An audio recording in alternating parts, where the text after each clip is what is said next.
कार्यकर्ता मेळाव्यामध्ये नितेश राणेंचा सरपंचांना सज्जड दम आहे।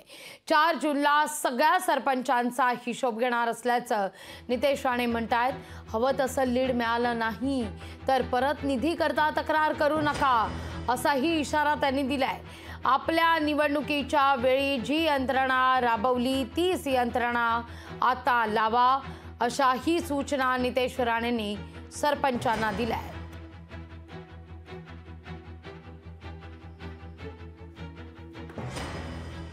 4 जूनला मला पाहिजे तसं लीड अगर भेटलं नाही आणि मग मागणी असलेली निधी अगर वेळेत मिळाली नाही तर तक्रार करायची नाही हे मी या व्यासपीठाच्या निमित्ताने सांगतो।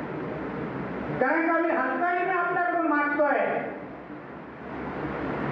असं नाही की कधीही तुम्ही आमच्याकडे आलात आमदार म्हणून आलात आमच्या पालकमंत्र्यांकडे आलात आमच्या कुठल्याही लोकप्रतिनिधीकडे आलात आणि त्यांनी आपल्याला खाली हात पाठवला असं कधीच झालेलं नाही।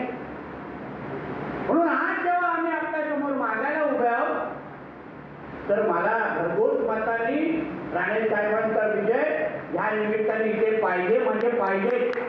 जी आमिषे दाखवली जात आहेत त्याची दखल महाराष्ट्राच्या निवडणूक आयोगाने घ्यायला हवी किंबहुना देशाच्या। तुम्ही आमिषे दाखवता 5-5 कोटीचा निधी देण्यासंदर्भात, तुम्ही सरपंचांना धमक्या देताय। एका बाजूला तुम्ही विरोधकांवर आचारसंहिता अत्यंत कडक आणि कठोर पद्धतीने लावताय आणि त्याच वेळेला सत्ताधारी पक्षाचे लोक सरपंचांना धमक्या देत आहेत, मतदारांना आमिषे दाखवत आहेत।